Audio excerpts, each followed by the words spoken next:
The clock begins. The news spread across Earth like fire in dry grass. The Galactic Council had spoken with their cold and ancient voices, and their decree was final. Humanity was given a countdown, 10 years and no more, then their fleets would come, to burn Earth and erase the human race from history. They called it the Doomsday Countdown and believed it would break the spirit of mankind. The leaders of the Council watched the human reaction with interest. They had seen countless young species fall to despair when the same judgment was given. They expected chaos, riots, and surrender. But humanity was different. In the United Nations chamber, the message was replayed again and again. A shimmering figure of a tall, scaled alien with a voice, like grinding stone, declared that humanity was dangerous, unstable, and not fit to join the galactic community. For the safety of all other species, Earth must be destroyed. In 10 cycles, the fleets would arrive, and there was nothing Earth could do. That was the law of the stars at first. There was silence. Politicians, diplomats, and generals sat frozen with the weight of extinction on their shoulders. Then a voice rose from the back of the chamber. A general known for his blunt words said, "They have given us 10 years. Then we will use those 10 years not to cry, not to beg, but to sharpen ourselves into something they will regret." He did not shout, he spoke with a steady fire, and in that moment something shifted. The people of Earth listened to the words and began to think differently. Instead of 10 years of despair, they saw 10 years of training. A deadline not for death, but for rebirth.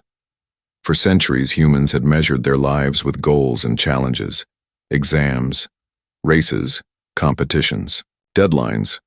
Humanity had always performed best when the clock was ticking. And now the greatest clock in history had started counting down across the planet. Plans began to form. Soldiers drilled harder than ever before. Training schedules doubled and then tripled. Entire cities became arenas for endurance and survival exercises. Children were taught not only math and history, but also survival skills and resilience. Scientists whispered about projects once thought too dangerous or too impossible. Factories prepared to run night and day, forging weapons that had only existed in blueprints before. Every human heart carried a new rhythm, the rhythm of the ticking countdown. The aliens who monitored Earth were confused. They had expected riots. They had expected fear. Instead, they saw determination. They saw soldiers running through mud in the rain. They saw children building muscles and sharpening minds. They saw scientists working with red eyes and tired hands, but with fire in their souls. The Council watched and felt something they had not felt in centuries. Unease human culture began to change. Music carried heavier drums, echoing the pulse of war. Movies told stories of victory against impossible odds. Art painted humanity as rising, titans not doomed victims. Every family had the countdown marked on their walls or devices. Every sunrise was one day closer to the end, but also one day closer to becoming stronger. The people no longer feared the ticking clock, they embraced it. On the first anniversary of the countdown, the world gathered in silence as the number clicked from 9 years remaining to 8. Then the silence was broken by cheers and shouts. For humans, this was not a funeral march. It was the start of a challenge. Humanity was no longer living for survival. They were living for domination, for victory, for the chance to prove to the galaxy that Earth was not prey. The Council did not understand. It had never happened before, but humanity had never been tested like this either. And as the clock ticked on, Earth was no longer the same planet. It had become something else. A forge where fear was melted into steel and despair was beaten into fire. The countdown that was meant to kill them was making them into something far more dangerous. The galaxy had given humanity 10 years to die. Humanity had accepted those 10 years, not as a death sentence, but as a training schedule. The first year was already gone, and the changes were only beginning. The Council had no idea what was coming, forging the new breed. The second year of the countdown began with a sunrise over a different Earth. The fear of extinction had been replaced by a strange unity. Nations that once argued over borders and resources now spoke with one voice. They had no choice, for survival was not promised, and pride would mean nothing if the Council fleets arrived to find them weak.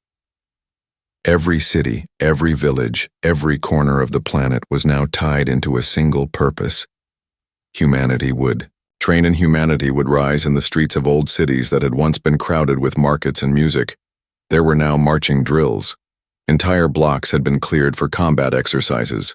Schools no longer rang only with the sound of lessons, but also with the clash of wooden practice blades and the stomping of young feet. Children studied mathematics in the morning and survival in the afternoon. They learned to build shelters, start fires, and endure hardship. They were told not to fear the darkness of space because soon they would travel there themselves. They were told not to look at the countdown as an end, but as the spark that lit their future. The armies of the world grew stronger. Soldiers were pushed beyond limits that had once been unthinkable. Men and women ran through deserts carrying heavy packs, swam across icy rivers, and fought through obstacle courses that left their bodies bruised and bleeding. Yet no one complained, for every soldier understood that pain now meant strength later. Discipline was carved into their bones and courage was sharpened like steel. The generals spoke often, reminding their troops that the aliens believed they were unfit to live, and every hour of training was a weapon against. That lie science too became a battlefield. Laboratories that had once been divided by competition now shared secrets and discoveries. Nations that had been rivals exchanged data freely because human survival demanded it. Energy was harnessed from new sources. Fusion reactors glowed in places where once there had been only coal and smoke. Machines were designed to move faster, fight harder, and shield soldiers from weapons that no human had ever faced before. Cybernetics, once dismissed as fantasy, began to appear. Soldiers returned from battlefields with stronger limbs and faster reflexes because Earth could not waste a single warrior. Factories did not rest. Day and night, they roared with the sound of creation. Weapons rolled off assembly lines faster than anyone could count, but there was no shortage of hands to carry them. For humanity had learned to live without rest. The ticking clock was louder in every heart than any siren could be. Every man and woman knew that their labor was the wall standing between Earth and extinction. Athletes, too, were drawn into the cause. Stadiums once used for games were turned into testing grounds. Champions of sport now taught endurance, discipline, and speed, not for medals, but for war records, were broken and then broken again as humans pushed their bodies into new territory. A runner collapsed after breaking the old world record and was carried away, not with sorrow but with pride, for he had proven again that humans grow stronger under pressure. The alien watchers sent their reports back to the council describing what they saw. They spoke of cities that looked like fortresses, of people who trained their children for war, of machines that were being built at a pace no other species had ever managed. The council read these reports and dismissed them. They believed that desperation made species burn bright before fading out. They thought humans were wasting their final years in a frenzy of useless energy. But some among them began to whisper, what if this species was different? What if they were not breaking? What if they were becoming on Earth? Those whispers did not matter. The people had no time to worry about what aliens thought. They had time only for sweat, for grit, for building a future out of broken bones and calloused hands. They had 10 years and one was already gone. The second year was spent forging not only stronger soldiers and scientists, but a new kind of human one that saw every day as another step toward a destiny far greater than survival. By the end of the second year, Earth was no longer divided into nations but into regiments. Every person was part of the effort. No voice was idle, no hand was without purpose. Humanity was becoming something the galaxy had never seen before, a world that had been sentenced to death, but had chosen instead to prepare for war. A world that would not crawl into the grave but rise from the forge as something new. The countdown was now at 8 years, and already the galaxy had reason to fear what would come when it reached 0, the hidden projects. The third year of the countdown opened with a silence that was not peace but the stillness of focused purpose. Earth had settled into its rhythm of relentless training and endless preparation, but beneath the surface something else stirred. Secret projects had begun taking shape in hidden facilities guarded with the kind of secrecy that only desperation could create. While the visible world of soldiers and citizens trained in open streets, the shadow world of science and military innovation worked behind closed doors to forge weapons that would make the galaxy tremble. Beneath the mountains of Siberia, vast caverns echoed with the hum of machines. Scientists worked day and night testing prototypes that bent the known laws of physics. Energy weapons that could slice through starship armor were tested in secret ranges. Massive engines designed to propel ships beyond human imagination were pieced together from scraps of alien wrecks that had been salvaged. Over decades, rumors spread among soldiers that something incredible was happening underground, though no one could say what. In truth, it was not one project, but hundreds, each one aiming to change humanity from fragile prey into an apex predator. In the deserts of Africa, soldiers marched not only under the punishing sun, but alongside machines that looked nothing like the tanks of old. They were sleek, armored constructs with artificial intelligence guiding their movements and with pilots wired directly into their systems. The bond between man and machine was being rewritten. Cybernetic links allowed a soldier to move with the speed and precision of thought. Entire squads trained with mechanical exosuits that amplified strength tenfold. Ordinary men and women became titans on the battlefield, and they trained with the understanding that in 10 years, these machines would meet the aliens head-on. The oceans, too, became training grounds, but not only for human endurance. Beneath the waves, engineers built habitats that tested long-term survival away from land. These structures were more than research stations. They were prototypes of space habitats, each one designed to withstand isolation, resource scarcity, and the psychological strain of endless confinement. If humans could thrive in the depths of the sea, then they would thrive in the depths of space. Entire families volunteered to live in these domes cut off from the surface. Their lives were hard, but they endured because they knew they were training not only for themselves but for all mankind. Rumors whispered across the stars as alien scouts continued to monitor the planet. They reported human behavior that made no sense to the Council. Instead of collapsing into chaos, humanity grew sharper, more dangerous. Every passing year brought new strategies and new tools. Aliens who spied on Earth's military drills returned home with unease, describing humans who fought not with desperation, but with precision. Every movement, every strike was practiced with the kind of discipline that only comes from obsession. The Council received these reports but still dismissed them. They believed humans were like insects building a nest before a storm, futile in the face of overwhelming power. Yet some voices in the council chambers grew uneasy. What if this countdown was not leading to weakness, but to transformation? Inside the hidden laboratories, humanity's darkest and brightest minds worked on genetic projects. Experiments once considered unethical were now debated openly. How much stronger could a human be if pushed beyond natural limits? How much faster if bred or altered for war? Entire units of volunteers gave their bodies for experimentation, willing to risk pain and death if it meant Earth would stand a chance. They were not forced, they chose, because they too carried the weight of the countdown in their hearts. As the third year ended, Earth was no longer simply training its people. It was remaking itself into something unrecognizable to the galaxy. The visible face of humanity showed soldiers running drills and factories spitting out weapons, but the hidden face was far more dangerous.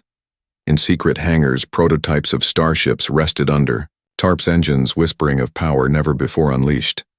The world was building not only an army but an arsenal of nightmares that the galaxy had never prepared for. The countdown now marked 7 years left, and to the aliens who watched from orbit, it looked as though humanity had not slowed their fevered work. In truth, humanity had only just begun. The third year was the foundation of the projects that would one day shock the galaxy. Projects born in darkness meant to bloom in fire when the hour struck zero. The galaxy believed they had given humanity time to fear. Instead, they had given them time to create. The first test. By the fourth year, the Council could no longer ignore the reports pouring in from their spies across the Sol system. The humans were not slowing down. Their production was not stalling. Their training was not collapsing into exhaustion. Instead, every month seemed to reveal another advance, another weapon, another form of discipline. The Council elders argued endlessly. Some believed humanity was burning itself out, that the frenzy would collapse into madness long before the countdown ended. but others whispered in the shadows that perhaps this species was something new, a fire that grew hotter under pressure. Finally, the decision was made. The humans would be tested early one morning.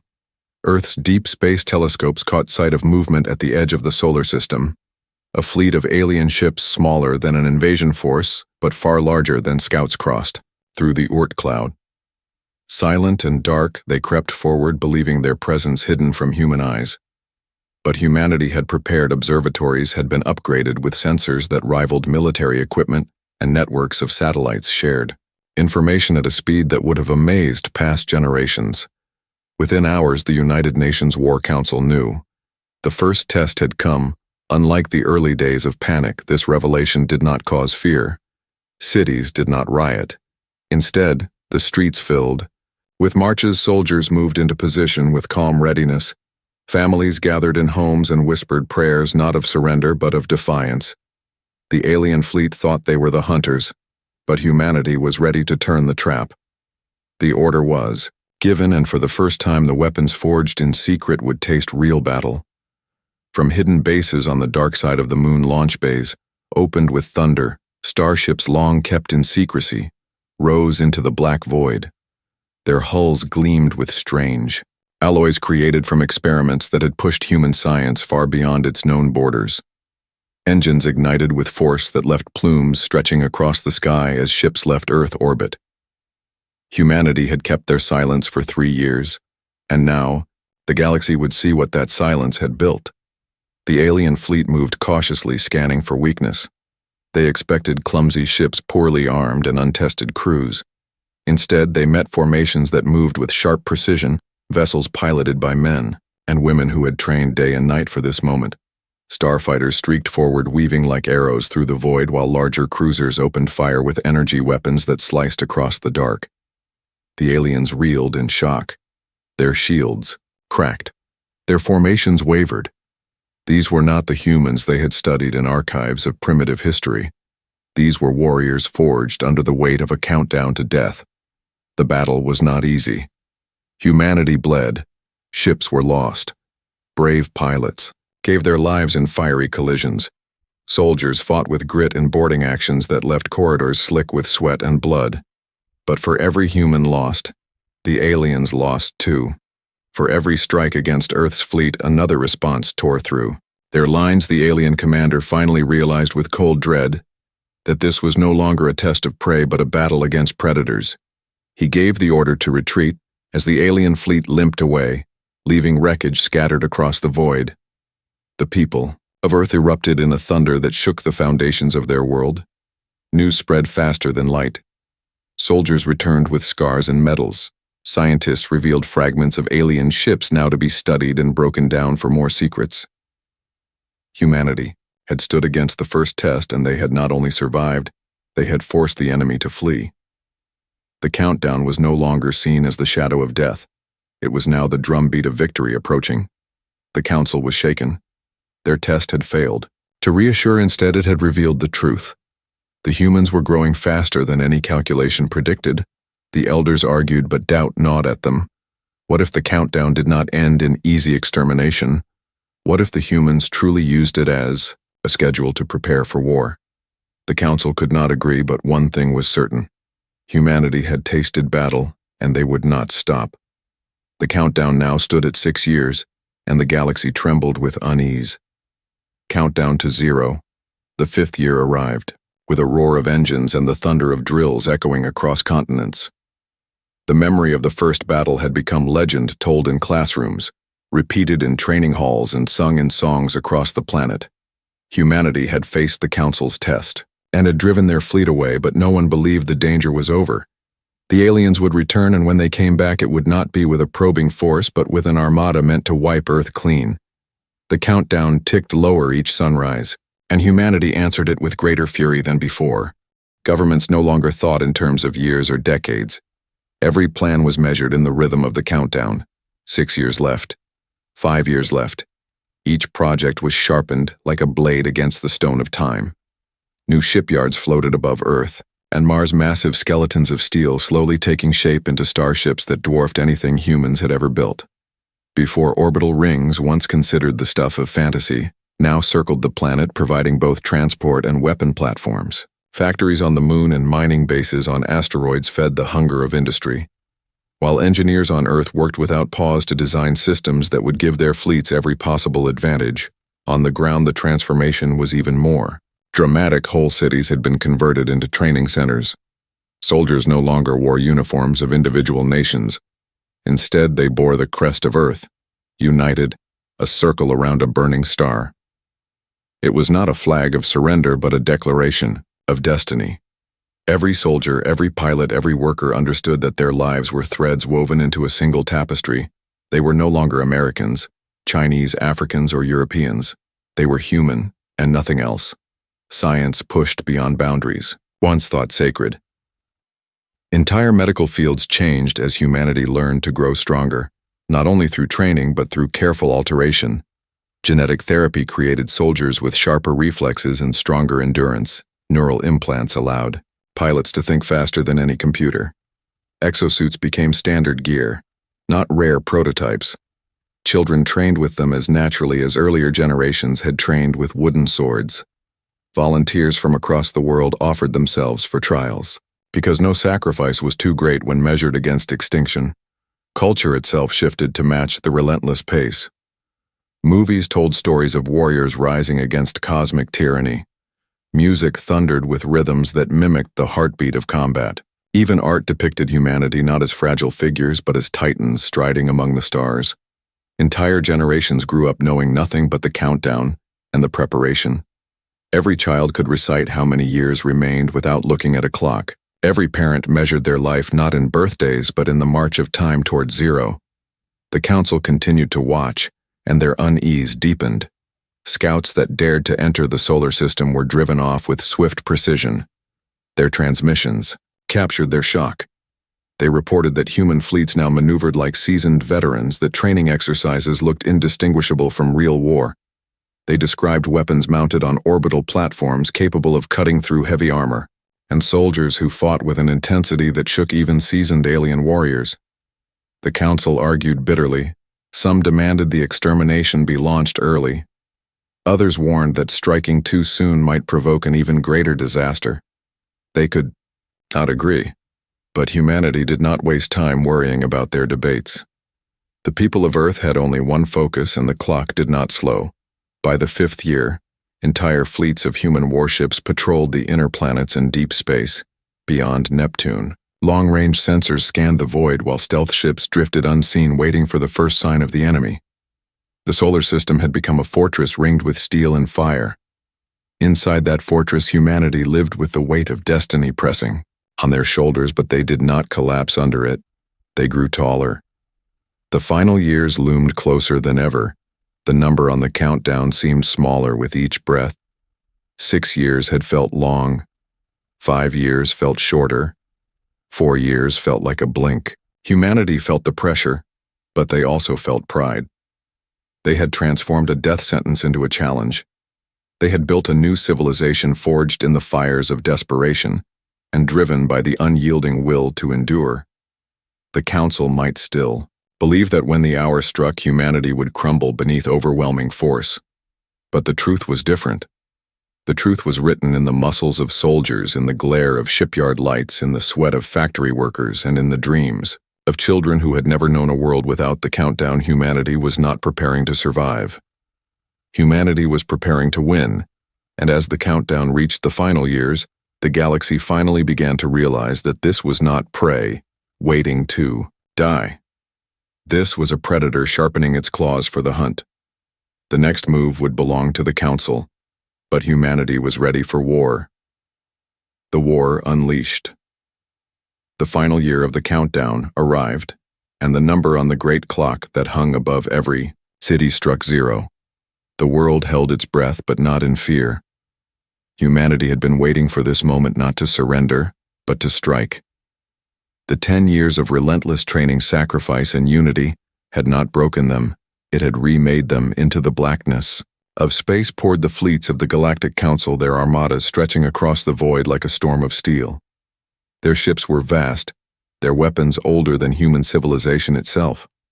They came with the arrogance of conquerors, certain that no young species could resist their might. Yet as they entered the solar system, they found a fortress waiting. From the orbit of Mercury to the skies of Neptune, human defenses came alive. Rings of satellites burst with light as energy weapons powered by fusion reactors lanced out across the void. Platforms hidden in asteroid belts revealed themselves, unleashing storms of missiles guided by artificial intelligence that learned and adapted with every strike. On the surface of the moon, silos opened, releasing swarms of starfighters piloted by men and women who had been preparing for this day since childhood. The first waves of the Council fleet staggered as shields failed and hulls cracked under the assault. Humanity was not prey. Humanity was the storm. The Council responded with fury. Dreadnoughts larger than cities surged forward, unleashing weapons that could shatter mountains. Planets shook as beams of energy scorched the void, and entire squadrons of human ships vanished in fire. But for every ship destroyed, another took its place. Pilots who had trained their whole lives fought with a determination no machine could calculate. They moved in formations designed during endless drills, weaving patterns of death that left enemy fleets confused and broken. A single human cruiser would sacrifice itself to draw fire while a swarm of smaller ships struck the enemy flanks. Every loss was answered with vengeance. On the ground, humanity fought with equal ferocity. Alien dropships tried to land on Mars only to find regiments of cybernetically enhanced soldiers waiting. Exosuits thundered across the red dust, tearing into enemy armor with weapons forged in hidden labs. Underground tunnels became ambush points where human guerrillas struck with precision and vanished again. Entire armies fought not only with weapons but with the raw will to endure.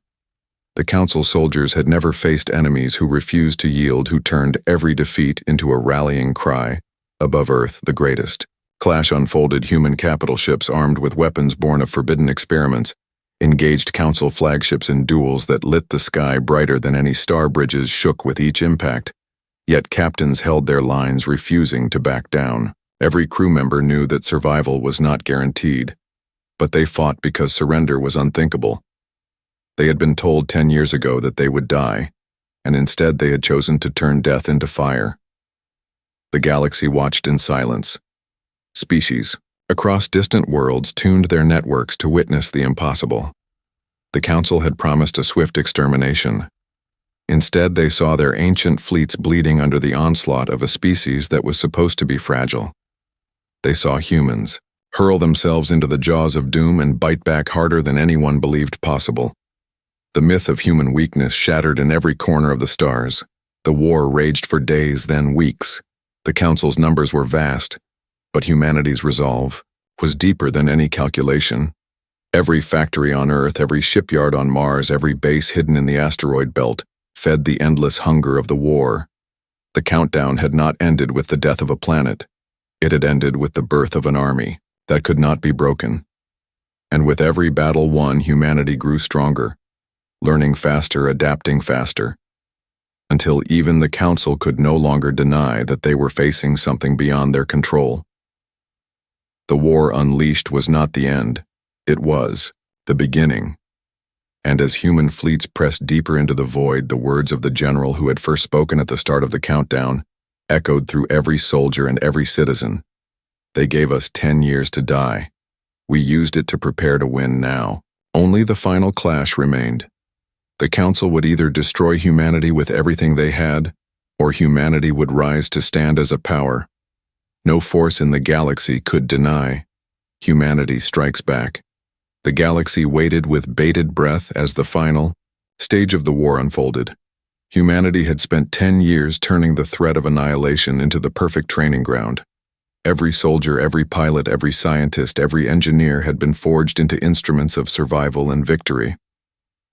The Council had believed that fear and technological superiority would be enough to crush them, but they had underestimated the very essence of humanity, the relentless drive to endure and to rise above every impossible challenge. Above the orbit of Saturn, the largest human fleet assembled. A vast armada of capital ships, frigates, and fighters stretched across the void like a living organism, each vessel a testament to human ingenuity and unyielding determination. At the center, floated the command ship Titanus, a colossal fortress of metal and energy, its shields humming with power, its weapons ready to unleash fury, the likes of which had never been seen. The Council fleet approached from the outer system, massive ships, gleaming like black monoliths, their numbers dwarfing the human fleet. Yet there was no hesitation on the faces of the crews. Humanity had been told to expect death, and instead, they had found strength. The first salvo erupted from the Councils. Line beams of searing energy tore through space while torpedoes streaked like falling stars. The Titanus absorbed the initial strikes with its shields pulsing violently, and the human fleet responded in perfect coordination. Swarms of fighters dived into the enemy lines, weaving between firestorms, each pilot executing maneuvers that had been drilled over thousands of missions. Each missile launched by humans found its mark, guided by artificial intelligences designed to learn in real time. The first wave of Council ships began to fall, and the galaxy watched in disbelief as human vessels that should have been vaporized emerged from explosions unscathed. On the surface of the inner planet, specialized units landed simultaneously on the moons of Jupiter and Mars, capturing strategic positions, destroying enemy installations, and securing supply lines. The humans had transformed every world into a battlefield, where every inch counted. Every soldier understood that the countdown that had been meant to inspire fear had been their greatest gift. It had taught them discipline, endurance, and the relentless will to fight. The Council had underestimated that knowledge and humanity's ability to turn desperation into triumph. As the Mopper fleets clashed, the Titanus unleashed its secret weapon, a concentrated pulse of energy that tore through the core of the Council flagship, splitting it apart in a magnificent eruption of fire and debris. The shockwave shattered the ranks of surrounding ships, and human fighters surged into the gap like predators sensing blood. The Council fleet tried to regroup, but their movements were calculated and slow compared to humans, who flowed around them like water, finding every weakness, exploiting every gap. Every planet, every station, every hidden facility humanity had built became a thorn in the side of the invaders. The leaders of the Council watched in horror as the species they had deemed weak adapted faster than any machine could calculate. They realized too late that they were facing not just ships and soldiers, but a civilization united by the certainty that they would survive.